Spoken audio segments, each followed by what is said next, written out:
ओम श्री गणेशाय नमः। दोस्तों, वीडियो शुरू करने से पहले वीडियो को लाइक कर दे और चैनल को सब्सक्राइब जरूर कर दे। Story name is my heartless mafia husband and this story is begin from chapter 15 to 18. And guys, don't forget to share your reviews and put on your earphones before starting the video for better experience. उम्मीद है हमें कि आपको पिछला chapter अच्छा लगा होगा। तो चलिए अगला चैप्टर 7 पढ़ते हैं। 1 महीने पहले मुंबई। प्राइवेट केबिन के दरवाजे पर दस्तक होती है और एक प्यारी सी आवाज आती है, गुड आफ्टरनून सर, क्या आपकी इजाजत हो तो हम अंदर आ जाए। जैसे ही उसे शख्स की कानों में यह आवाज आती है, उसकी नीली आंखें अपने आप दरवाजे की तरफ चली जाती है। तभी चौहान साहब अपनी बंदूक को अपनी पॉकेट में डालते हुए एक रौबदार आवाज में कहते हैं, अंदर आ जाओ। जैसे ही चौहान साहब उसे अंदर आने की इजाजत देते हैं, आन्या बड़ी तमीज से कमरे में दाखिल होती हैं और अपनी नजरों को झुकते हुए कहते हैं, सर आप दोनों का ऑर्डर। आन्या को देखते ही उस शख्स की नजरें आन्या पर ही आकर रुक जाती हैं। तभी चौहान साहब मुस्कुराते हुए कहते हैं, आप तो कहीं से भी वेटर नहीं लगती हो। इस पर आन्या बड़ी इज्जत के साथ जवाब देती है, नहीं सर, हम इस रेस्टोरेंट में शेफ का काम करते हैं। आप हमारे बॉस के इम्पोर्टेंट विजिटर हैं, जिस वजह से वह चाहते हैं कि हम आपसे ऑर्डर ले और साथ ही साथ आप हमें ये भी बता दें कि आप दोनों को कौन से फूड आइटम से एलर्जी है।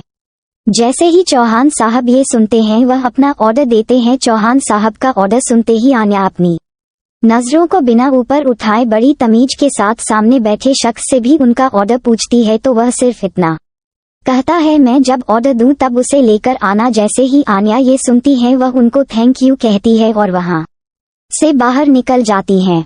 आन्या के बाहर निकलते ही चौहान साहब अपनी गर्दन पर हाथ फेरते हुए कहते हैं, ऐसी खूबसूरत लड़की अगर एक रात के लिए भी मिल जाए तो जिंदगी जन्नत जैसी महसूस होने लगती है। जैसे ही सामने बैठे शख्स को ये पता चलता है कि चौहान साहब अभी अभी जो लड़की आई थी उसके लिए ये शब्द बोल रहे हैं, ना जाने उसे क्या होता है। वह अपनी बंदूक निकलता है और चौहान साहब के पैरों पर सूट कर देता है। जैसे ही वह शख्स चौहान साहब के पैरों को सूट करता है, चौहान साहब जोर से चिल्लाने लग जाते हैं, लेकिन केबिन साउंड प्रूफ होने की वजह से उनकी आवाज किसी को सुनाई नहीं देती। वह शख्स बिना कुछ बोले वहां से बाहर निकल जाता है। जैसे ही वह बाहर आता है, उसे सामने मुस्कुराती हुई आन्या दिख जाती है, जो अपने हाथ में बर्नर लेकर काम कर रही थी। खाना बनाते वक्त आन्या के चेहरे पर एक अलग ही रौनक नजर आ रही थी, जो शायद उसके चेहरे पर हमेशा नहीं होती थी। इस वक्त भी उस शख्स को मेहर के चेहरे पर वह खूबसूरती, रौनक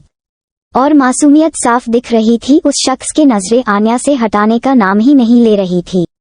तभी वहां उस रेस्टोरेंट का मालिक आता है और वह शख्स उसे एक प्राइवेट केबिन अलॉट करने के लिए कहते हैं और वहां से तुरंत दूसरे केबिन की तरफ चला जाता है और वहां आन्या को भेजने के लिए कहता है। जैसे ही आन्या अपने बॉस के कहने पर उस केबिन में जाती है, तो उस वहां पर इंटेंस वाइब महसूस होती है, लेकिन अपनी जॉब को समझकर आगे बढ़ते हुए अपना सर झुकाकर उस शख्स को ग्रेट करते हैं और फिर अपनी नजरों को झुकाए उनसे ऑर्डर मांगती है और वो शख्स अपना ऑर्डर देता है और उसके बाद आन्या वहां से मुस्कुराते हुए चली जाती है। कुछ देर में केबिन का दरवाजा एक बार फिर खुलता है और आन्या इस मुस्कुराहट और तमीज के साथ फिर से अंदर आती है, लेकिन इस बार उस पूरे प्राइवेट केबिन में अंधेरा होता है, जिस वजह से आन्या हल्का घबरा जाती है। लेकिन खुद को हिम्मत देते हुए वह धीरे से कहती है, शायद वह चले गए हैं, अब हमें क्या करना चाहिए। ऐसा करते हैं कि बाहर जाकर सर से ही पूछ लेते हैं। आन्या ये सब बोल रही थी, जो सामने सोफे पर बैठा शख्स अच्छे से सुन पा रहा था। वह अपने चेहरे से नकाब हटता है और आन्या की तरफ अपने कदम बढ़ा देता है, जिससे बेखबर आन्या बाहर जाने को होती है कि तभी अचानक कोई दरवाजे पर उसको रोक लेता है। किसी की आहट पाकर आन्या लंबी लंबी सांस लेते हुए कहती है, हमें माफ करिएगा, हमें लगा कि आप चले गए हैं, लेकिन आपने लाइट्स क्यों बंद हो गई हैं, रुकिए हम ऑन कर देते हैं। इतना बोलकर आन्या पहले खान की प्लेट को टेबल पर रखती है और फिर इधर उधर घूमकर स्विच ढूंढने लग जाती है। जैसी उस सोच मिलता है, वह ऑन करती उससे पहले ही कोई उसकी कमर में हाथ डालकर उसे खुद के करीब करता है और फिर दीवार से सटा देता है। इस हरकत के लिए आन्या बिल्कुल भी तैयार नहीं थी, जिस वजह से वह हल्का घबरा जाती है। धीरे धीरे आन्या को जैसे ही होश आता है, वह उस शख्स को खुद से दूर करने लग जाती है, लेकिन वह शख्स दूर होने का नाम नहीं ले रहा था। बल्कि उसका हाथ आन्या की कमर पर हरकत कर रहा था। आन्या को जब महसूस होता है तो वो उस शख्स का हाथ रोकने की कोशिश करते हुए कहती है, सर शायद आपको कोई गलतफहमी हो गई है, हम वह नहीं है जो यहाँ आने वाली थी। तभी उसके कानों में एक एरोगेंट आवाज आती है और आपको लगता है कि कोई बिना परमिशन के यहाँ आ भी सकता है और यहाँ से जा सकता है। इतना बोलकर वह शख्स नहर के कानों पर अपने होठों से हल्के से छू लेता है, जिससे आन्या के पूरी शरीर में एक वाइब्रेशन स्टार्ट हो जाती है जो उसके साथ साथ उस शख्स को भी फील होती है। अचानक से आन्या को अपनी गर्दन पर उस शख्स के होंठ महसूस होने लगते हैं, जिसे महसूस करते हुए आन्या उसको खुद से दूर धक्का देने स्टार्ट कर देती है, लेकिन उस शख्स की ताकत के आगे आन्या की ताकत कहाँ काम आने वाली थी। अचानक से आन्या के मुंह से एक आह निकल जाती है।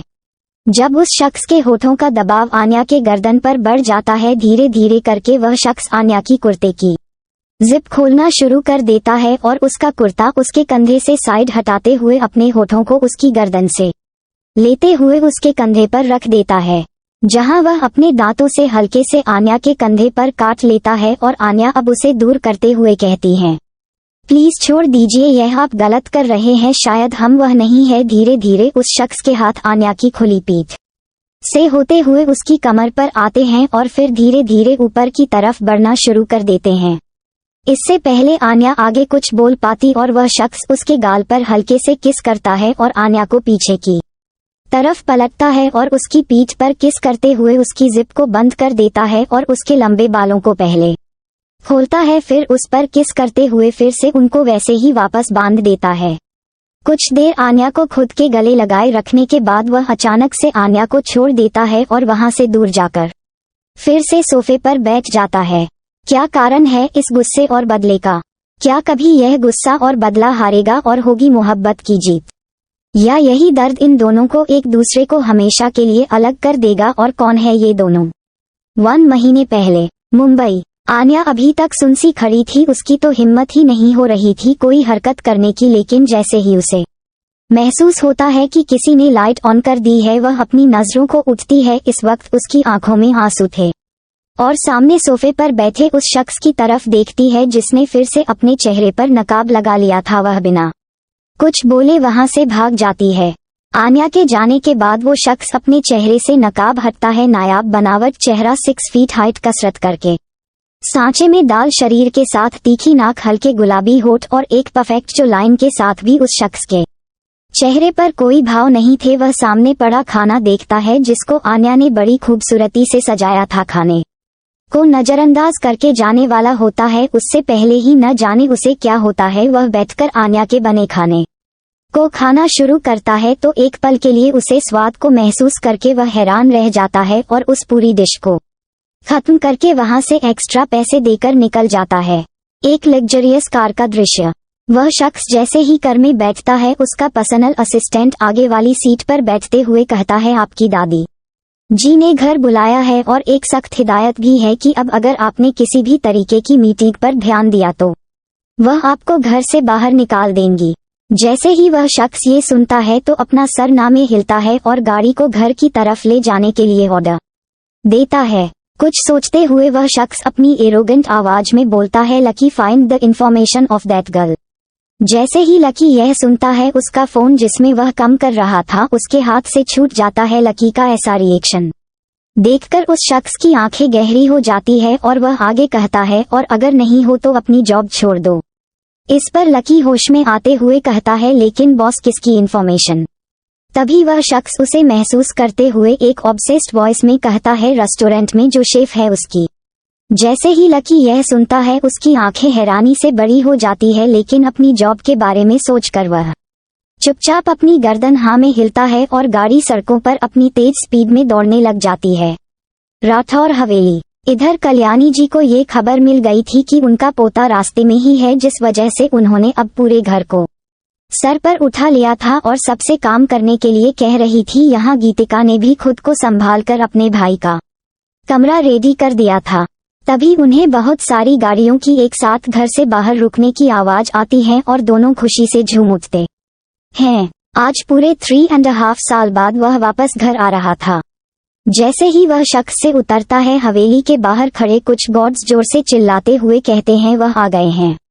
कल्याणी जी और गीतिका पूजा की थाल लेकर मेन गेट पर खड़े थे। कल्याणी जी अपनी आंखों में आंसू लिए पूजा करती है और गीतिका उस शख्स के सीने से लग जाती है और अपनी आंखों में आंसू लिए कहती है, आप आ गए, हमने आपका बहुत इंतजार किया। जैसे ही वह शख्स ये सुनता है, अपने चेहरे से मास्क हटाते हुए अपनी बहन को कस के अपने सीने से लगा लेता है और उसके माथे को चूमते हुए कहता है, हमारी जान, हमने भी आपको बहुत मिस किया। इतना बोलकर वह कल्याणी जी के पैर छूता है तो कल्याणी जी पीछे होते हुए गुस्सा करते हुए कहती है, आपको याद नहीं आती ना हमारी। इस पर वह शख्स कल्याणी जी को गले लगाते हुए कहता है, ऐसी कोई बात नहीं है माँ, ऐसा हो सकता है कि मुझे आपकी याद ना आए। तभी सीढ़ियों से एक रौबदार आवाज आती है जो हिमांशु राठौर की थी। तो आ गए मिस्टर अग्नि राठौर, AR ग्रुप के इकलौते मालिक। जैसे ही वह शख्स अपना नाम सुनता है, अपनी नजरें उठाकर सीढ़ियों की तरफ देखता है और अपने पापा को देखकर उसकी आंखों में कुछ अनकहे दर्द के साथ साथ एक गुस्सा नजर आने लगता है, लेकिन वो उनको इग्नोर करते हुए वह शख्स अपनी बहन को लेकर घर के अंदर आ जाता है। इस पर हिमांशु राठौर गुस्से में तिलमिला जाते हैं और वहां से सीधा अपने कमरे की तरफ बढ़ जाते हैं। वो शख्स आकर कल्याणी जी से कहता, माँ, पहले मैं शावर लूंगा, उसके बाद हम लोग साथ में बैठकर खाना खाएंगे। उसकी बात सुनकर कल्याणी जी हाँ में अपना सर हिलाती हैं और गीतिका खुश होकर कहती, भाई, आपका कमरा हमने खुद तैयार किया है, वह भी आपकी पसंद का। इतना बोलकर गीतिका अपने भाई का हाथ पकड़ लेती हैं और वह शख्स स्माइल के साथ अपने कमरे की तरफ बढ़ जाता है। वह शख्स अपने कमरे में आता है जैसा उसको पसंद था। कमरे को देखकर उस शख्स के चेहरे पर एक मुस्कुराहट आ जाती है और वह अपने मन में कहता है, मैं जानता हूँ मैं आपके लिए सब कुछ हूँ, इसीलिए आप मुझसे जुड़ी हर बात का इतना ख्याल रखती हैं। मैं वादा करता हूँ कि आगे भी आपको किसी चीज की कमी नहीं महसूस होने दूंगा। इतना बोलकर वह शीशे में खुद को देखता है और अपने शर्ट के बटन को खोलने लगता है। तभी उसकी नजर अपनी गर्दन पर जाती है जहाँ थे नाखून के निशान थे। उन निशान को देखकर उसे वही रेस्टोरेंट का प्राइवेट केबिन याद आता है और उसकी नजरों के सामने एक मासूम सा चेहरा आ जाता है और फिर से उस शख्स के पूरे बदन में एक आग सी लग जाती है। तो आइए जानते हैं हमारी कहानी के हीरो के बारे में। अग्नि राठौर राजघराने के इकलौती वारिस कल्याणी जी और शमशेर राठौर के बेटे हिमांशु राठौर है। हिमांशु राठौर ने अपनी मनपसंद लड़की सौभाग्य से शादी की थी।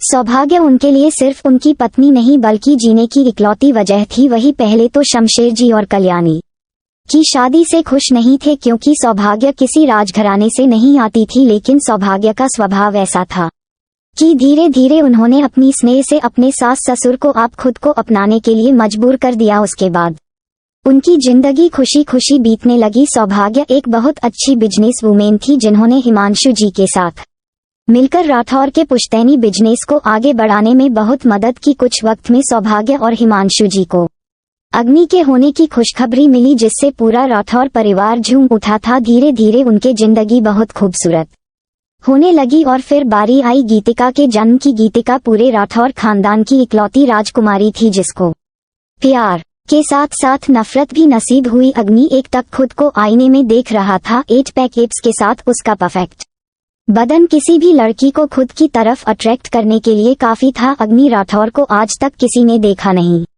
था, लेकिन ASR से हर कोई खौफ में था। किसी को नहीं पता था कि ASR कौन है और कैसा दिखता है, लेकिन उनके मन में बहुत खौफ था और वह खौफ पैदा किया था अग्नि ने अपने एक्शन से जो अग्नि के रास्ते में आता। अग्नि उन्हें बिना सोचे समझे तबाह कर देता। वह यहाँ तक ये भी नहीं सोचता कि इससे उनके परिवार पर क्या असर होता जो उसके रास्ते में आता। या तो वह उसके घर को तबाह कर देता या उनके घर की इज्जत को सरेआम नीलाम करता। अग्नि के मन में कोई प्यार कोई जज्बात नहीं थे सिवाय कल्याणी जी और गीतिका के, और वह गीतिका और कल्याणी जी को इन सब से कोसों दूर रखता। कोई नहीं जानता था कि AR इंटरनेशनल जो दुनिया पर आज बिजनेस के मामले में राज कर रहा था, उसी का CEO अग्नि राठौर अंडरवर्ल्ड में अपनी एक अलग पहचान के साथ सबको अपने पैरों की जूती के नीचे रखता था। अग्नि क्या था आज तक कोई नहीं समझ पाया था। उसके अंदर जो आंख थी उसे आज तक कोई शांत नहीं कर पाया था। अग्नि को जो चीज चाहिए थी वह हर कीमत पर चाहिए थी। अगर उसके पास वह नहीं होती तो वह उस चीज को तबाह कर देता, क्योंकि उसका मानना ये था जो अग्नि का नहीं वह उसे किसी और का होने भी नहीं देगा। क्या होगा आन्या की इस अनजान जबरदस्ती के पल का उसकी जिंदगी में, और कौन है वह शख्स जो आन्या की इन्फॉर्मेशन निकालना चाहता है और क्यों चाहिए उसे एक नॉर्मल रेस्टोरेंट शेफ की इन्फॉर्मेशन जानने के लिए। पढ़ते रहिए। क्या कारण है इस गुस्से और बदले का? क्या कभी यह गुस्सा और बदला हारेगा और होगी मोहब्बत की जीत, या यही दर्द इन दोनों को एक दूसरे को हमेशा के लिए अलग कर देगा? और कौन है ये दोनों? 1 महीने पहले मुंबई AR इंटरनेशनल, जो दुनिया भर में बिजनेस के क्षेत्र में राज कर रहा था, उसका CEO अग्नि राठौर अंडरवर्ल्ड में एक अलग पहचान के साथ सभी को अपनी एक अलग दृष्टिकोण से देखता था। अग्नि जिसके अंदर कुछ ऐसा था जिसे आज तक कोई समझ नहीं पाया था, जो आंखें जिसमें थीं उसे आज तक कोई भी शांति नहीं कर पाया था। अग्नि को जो चीज चाहिए थी वह हर कीमत पर मिलती थी, और अगर उसके पास वह नहीं होती तो वह उस चीज को तबाह कर देता, क्योंकि उसका मानना ये था कि जो अग्नि का नहीं वह उसे किसी और का भी नहीं होने देगा। अग्नि अपनी दुनिया में खुश था, क्योंकि उसे लोगों को तकलीफ देकर जो खुशी मिलती थी वह उसे कहीं नहीं मिलती थी, जिस वजह से वह ऐसा हो गया था। उसकी इस क्रूएल पर्सनैलिटी के बारे में किसी को नहीं पता था। जो उसे जानता वह उसे अग्नि के नाम से जानता, लेकिन जो ASR की क्रूएल पर्सनैलिटी से रूबरू था वह तो उसके सामने आने से क्या बोलने से भी घबराता था, क्योंकि सब जानते थे वह इतना निर्दय है कि अपनी आगे किसी को नहीं समझता। जब काफी वक्त तक अग्नि बाहर नहीं आता तो गीतिका उसे बुलाने के लिए ऊपर आती है और उसके कमरे का दरवाजा खटखटाते हुए कहती है, भाई अभी तक आप नीचे नहीं आए, माँ बुला रही है आपको। इस पर अंदर से अग्नि की आवाज आती है, आप चलिए मैं अभी आ रहा हूँ। अग्नि की आवाज सुनकर गीतिका वहां से मुस्कुराते हुए चली जाती है। वही अग्नि लकी को कॉल करता है और उससे उस लड़की की इन्फॉर्मेशन के बारे में पूछता है, तो लकी जवाब देती हुए कहती है, आन्या अरोड़ा नाम है, घर में छोटी बहन के साथ माँ है, जो एक मैरिज हॉल चलती है। घर में उनकी एक दादी के साथ साथ ही एक शर्मिली नाम की औरत रहती है, जो एक विधवा है, और साथ में उसकी बेटी जो लगभग आन्या की उम्र की है। इस पर अग्नि एक ऑब्सेस्ड वॉइस में कहता है, आन्या। तभी अग्नि की आंखों के सामने उसकी वह हरी आंखें आ जाती हैं। अनायास ही अग्नि के मुंह से निकलता है, हेजल। लेकिन फोन की दूसरी तरफ से लकी को अग्नि की क्लियर वॉइस नहीं आती, जिस वजह से वह बात दोहराते हुए कहता है, सर आपने कुछ कहा? इस पर अग्नि इस एरोगेंट टोन में कहता है, और उनके पिता के बारे में क्या पता चला है? इस पर लकी कुछ अजीब से भाव लिए कहता है, अभी तक हमें उनके पिता के बारे में कुछ पता नहीं चला है, ना ही आन्या को खुद कुछ पता है। बस इतना कि जब आन्या 4 साल की थी और उनकी छोटी बहन का जन्म हुआ ही था, तो उसके पापा अचानक गायब हो गए, और उसके बाद ना तो वह किसी को दिखे और ना ही उनकी कोई खबर आई, जिस वजह से सबने उन्हें मृत्यु घोषित कर दिया। उसके बाद उनके इंश्योरेंस के पैसों से उन्हें वह मैरिज हॉल मिला जिसे उनके घर चलता है। लेकिन आप तो जानते हैं आजकल लोकल मैरिज हॉल में कौन अपनी शादियां करवाता है, जिस वजह से आन्या को अपनी बहन की अच्छी पढ़ाई के लिए शेफ की जॉब करनी पड़ती है। यहाँ तक कि उनके मैरिज हॉल में हो रहे हर प्रोग्राम का खाना भी आन्या ही बनती है। छोटी बहन का नाम बुलबुल है, और एक और लड़की जो उनके घर में रहती है उनका नाम विद्या है, और ज्यादा तो कुछ नहीं। आन्या एक सॉफ्टवेयर इंजीनियरिंग स्टूडेंट है, साथ ही साथ उनकी एक बचपन की दोस्त जो उनके घर के पास ही रहती है, शेफाली। आन्या और वह बचपन से एक दूसरे के साथ हैं, जिस वजह से दोनों को सोलमेट्स का टैग दिया गया है। अग्नि कुछ सोचते हुए कहता है, बस इतनी सी इन्फॉर्मेशन है, कुछ और नहीं जो निकालने लायक हो। इस पर लकी कुछ सोचते हुए कहता है, सर आपको सारी इन्फॉर्मेशन कल आपके केबिन में मिल जाएगी। इस वक्त हमने सिर्फ ऊपर से कुछ पर्सनल इन्फॉर्मेशन ही निकाली है, ज्यादा पर्सनल होने के लिए हमें थोड़ा सा वक्त दीजिए, आपको कल तक सारी इन्फॉर्मेशन मिल जाएगी। इस पर अग्नि हाँ कहता है और फोन डिस्कनेक्ट कर देता है। फिर आईने में खुद को देखते हुए कहता है, जल्द ही मुलाकात होगी हेजल। आपसे उम्मीद करता हूँ कि आपकी आगे की जिंदगी में भी ऐसा कुछ ना हो जिससे मुझे आपको तकलीफ देनी पड़े। इतना बोलकर अग्नि एक बार फिर एक ऑब्सेस्ड वॉइस में कहता है, हेजल, और वहां से नीचे खाना खाने के लिए आ जाता है। खाना खाते खाते अग्नि गीतिका को उसके आगे सारी पढ़ाई के लिए ऑस्ट्रेलिया जाने के लिए कहता है, लेकिन गीतिका कल्याणी जी से दूर नहीं जाना चाहती थी, क्योंकि एक वही तो थी जो उसे सच्चे दिल से प्यार करती थी। इस वजह से गीतिका अपना सर जोर जोर से ना में हिलने लग जाती है और अग्नि से रिक्वेस्ट करते हुए कहती हैं, भाई प्लीज इंडिया से दूर नहीं भेजे, हम यहाँ रहकर भी पढ़ाई कर सकते हैं। इस पर अग्नि उसकी एक बात नहीं सुनता और चुपचाप अपना खाना खत्म करने में लगा रहता है। वहीं दूसरी तरफ लकी फोन डिस्कनेक्ट करता है तो उसकी खास आदमी कहता है, सर आपने ये क्यों नहीं बताया कि उनका बॉयफ्रेंड है जो उनके साथ पिछले 2 साल से हैं। इस पर अग्नि कुछ सोचते हुए कहता है, वह मासूम सी लड़की इस अग्नि की आग बर्दाश्त नहीं कर पाएगी, इसलिए मैंने सोचा ये बात अग्नि को ना बताना ही ठीक रहेगा, वरना वह उस लड़की के साथ साथ उसके बॉयफ्रेंड का भी अस्तित्व खत्म कर देगा। इतना बोलकर लकी अपने काम में लग जाता है। लकी तो वहां से चला जाता है, लेकिन वह आदमी अपनी ही सोच में गुम हो जाता है और उसके मन में एक डर आ जाता है कि कहीं गलती से अग्नि को पता चल गया कि हम लोगों ने उसे पूरी इन्फॉर्मेशन नहीं दी है तो वह उन लोगों का क्या हश्र करेगा, यह वह अपने सपने में भी नहीं सोच सकते थे। लेकिन उसके लिए लकी का ऑर्डर सबसे ऊपर था, वह लकी के विरुद्ध नहीं जा सकता था, इसलिए वह शांत हो जाता है। इधर रात के करीब 8 o'clock बजे मेहर घर पहुंचती है। अरोड़ा सदन में मेहर के घर का दृश्य। हॉल में जहां बुलबुल बैठकर अपने स्कूल का कोई प्रोजेक्ट पूरा कर रही थी, वही विद्या टेबल पर खाना लगाते हुए गाना सुन रही थी। तभी एक परेशान सी आवाज आती है, पता नहीं सीनू कहाँ रह गई है, ना तो उसका फोन लग रहा है ना उसे शेफाली का फोन लग रहा है। इस पर विद्या, जिसे कुछ सुनाई नहीं दिया, तभी उसकी माँ शर्मिली जी जाकर उसके सर पर चपत लगाते हुए कहती हैं, कभी तो इन कान के दुश्मनों को अपने कान से निकाल दिया कर। इस पर विद्या अपना सर सहलाते हुए कहती है, माँ आपको तो हर चीज से दिक्कत है। तभी दरवाजे से आन्या अंदर आते हुए बिना कुछ बोले सीधा अपने कमरे में चली जाती है।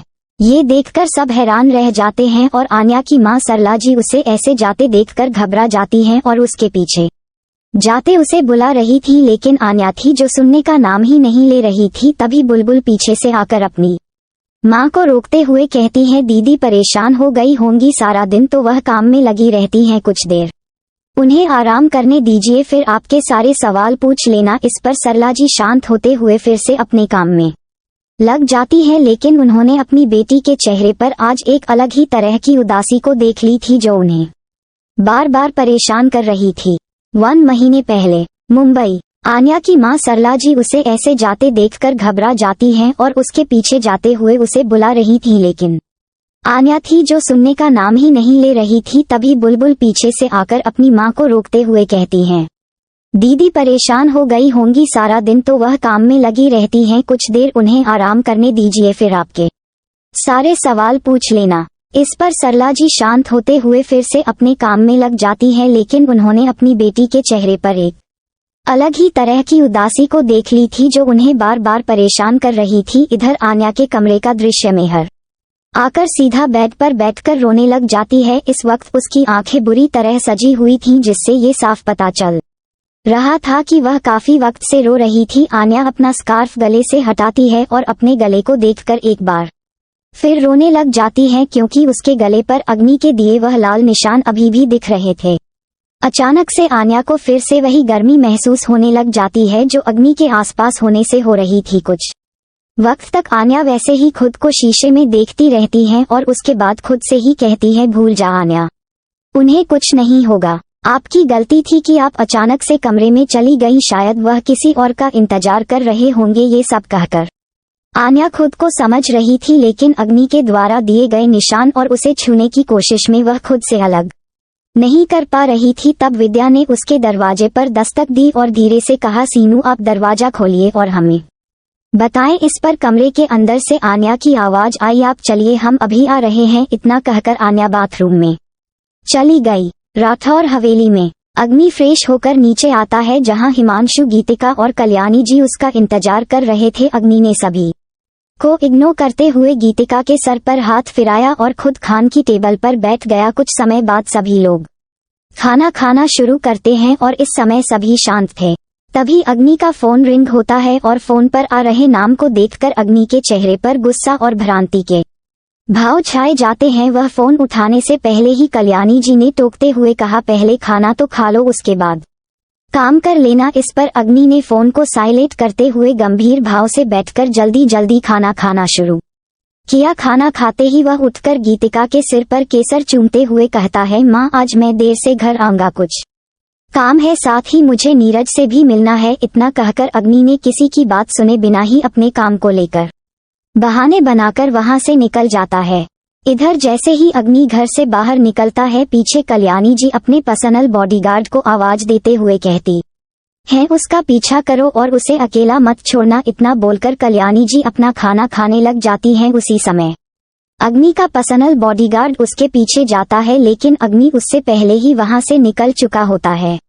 बॉडीगार्ड भी अपनी कार आगे लाता है, लेकिन उसे दूर दूर तक अग्नि कहीं नजर नहीं आ रहा है। इस पर वह परेशान हो जाता है, क्योंकि उसने कल्याणी जी के गुस्से को अच्छे से समझा है। डरते हुए बॉडीगार्ड भी अग्नि को कॉल करता है और अग्नि कॉल उठाते हुए कहता है कहीं पर भी घूम सकते हो, मैं माँ से कुछ नहीं कहूंगा, लेकिन मेरे काम के बीच में आने की कोशिश मत करना। इतना बोलकर अग्नि फोन काट देता है और बॉडीगार्ड डरते हुए वहीं पर कार रोक लेता है। अरोड़ा सदन में आन्या फ्रेश होकर कमरे से बाहर निकलती है और सब उसे देखते हैं। आन्या की हरी आंखें सूजी हुई हैं, जिसे देखकर सरला जी चिंता करते हुए कहती हैं आप ठीक हैं ना। इस पर आन्या मुस्कुराते हुए उन्हें गले लगाती है और कहती है आप हमेशा यूं ही टेंशन लेती हैं। आज कॉलेज में कोई क्लास नहीं थी तो हम जल्दी ही रेस्टोरेंट चले गए थे। वहां पर आज बहुत कम था, क्योंकि शादियों का सीजन चल रहा था, इसलिए हम थक गए थे, लेकिन अब सब ठीक है। इतना बोलकर आन्या डाइनिंग टेबल के पास जाती है और बैठकर खाने के लिए कहती है। सरल जी भी मुस्कुराते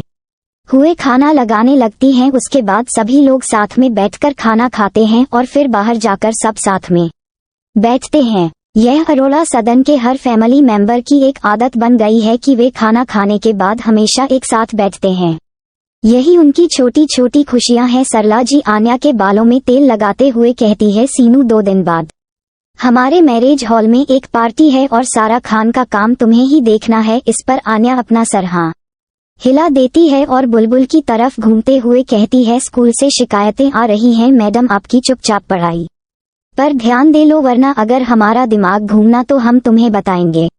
इतना बोलकर आन्या बुलबुल के सर पर चपत लगाती है और बुलबुल अपना मुंह टेढ़ा करके कहती है गलती उसकी थी जिसने आपको शिकायत की, हम तो बस अपना काम कर रहे थे, फालतू में आकर हमारी कॉपी पर इंक गिराएगी तो हम हाथ तोड़ देंगे। इतना बोलकर फिर से अपने प्रोजेक्ट में लग जाती हैं। आन्या के घर के लगभग 25 कदम दूर एक लग्जरियस गाड़ी आकर रुकती है और उस कार का शीशा नीचे होता है। इस वक्त आन्या मुस्कुराते हुए अपने परिवार से बातें कर रही थी और कार में बैठे उसे शख्स की नजर आन्या के मुस्कुराते हुए होठों पर टिकी हुई थी। तभी उसकी नजर आन्या के होठों से नीचे होते हुए उसकी खुली कमर पर चली जाती है, क्योंकि इस वक्त आन्या ने क्रॉप टॉप के साथ एक प्लाजो पहन रखा था, जिसमें आन्या बहुत खूबसूरत लग रही थी। तभी उसे शख्स और आन्या के बीच में एक और इंसान अगर खड़ा हो जाता है, जिसकी पीठ उसे शख्स के तरफ थी और वह मुस्कुराते हुए आन्या को एकटक देखने की कोशिश कर रहा था।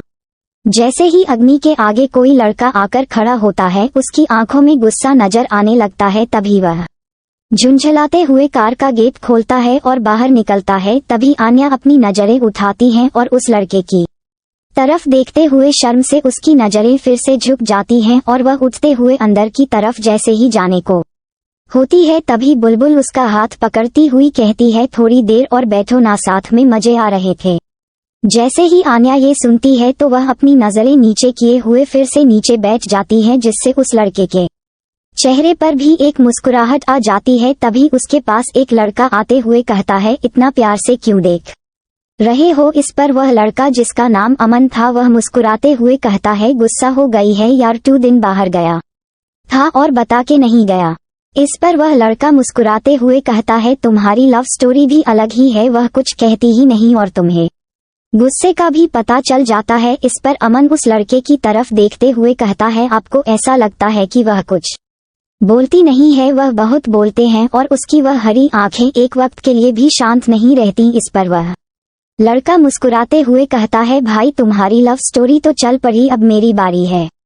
इतना बोलकर वह फोन निकालकर दूसरी तरफ चला जाता है। कार से निकलते हुए अग्नि यह सारी बातें गौर से सुन रहा था। तभी अग्नि आगे बढ़ते हुए अमन की नजरों का पीछा करता है, जो एकटक आन्या को देखे जा रही थी। तभी अग्नि की भी नजर आन्या पर जाती है, जो शर्म से नजरें झुकाए वहीं बैठी थी और उसके चेहरे पर मंद मंद मुस्कुराहट थी, जो अग्नि के दिल को जला रही थी। इधर लड़का अपना फोन निकालता है और किसी को मैसेज करता है, जिसे अग्नि पढ़ लेता है और उधर वह लड़का मैसेज करके सामने की तरफ देखता है तो आन्या अपना फोन उठाकर अंदर की तरफ जाते हुए कहती है, माँ सुबह हमें जल्दी रेस्टोरेंट के लिए निकालना है तो हम सोने के लिए जा रहे हैं। इतना बोलकर वह अपनी माँ और दादी को गले लगाती है और अपने कमरे की तरफ बढ़ जाती है। लड़का भी आन्या के अंदर जाते ही कॉल करता है और दूसरी तरफ से आन्या फोन उठाते हुए बड़ी शांत आवाज में जवाब देती है, तो वक्त मिल गया है आपको। इस पर अमन मुस्कुराते हुए कहता है, माफ कर दीजिए, सच में जाना जरूरी था और मैसेज डाला था, लेकिन वह उस वक्त डाला जब वहां पर कोई नेटवर्क ही नहीं आया। इस पर आन्या का मुंह बन जाता है और वह अंदर जाकर अपने खिड़की को खोल देती है। आन्या का कमरा ऊपर से लेफ्ट की तरफ था, जिससे अमन जहां खड़ा था उसकी नजर साफ दिख रहा था। खिड़की पर आन्या को खड़ा देखकर अमन के चेहरे पर मुस्कुराहट आ जाती है और आन्या का मुंह बन जाता है। तो आगे क्या होने वाला है, आपका क्या कहना है, कमेंट करके जरूर शेयर करें। अभी कहानी जारी रहेगी। So don't forget to share your review and comment your best part of an story. और अगर आपने अभी तक हमारे चैनल को सब्सक्राइब नहीं किया तो कृपया इसे सब्सक्राइब करें और बेल आइकन पर क्लिक करें ताकि आप हमारी नई कहानी पहले पा सके। And if you like my story so comments your feelings with heart emoji. तो मिलते हैं नेक्स्ट वीडियो, तब तक के लिए राधे राधे।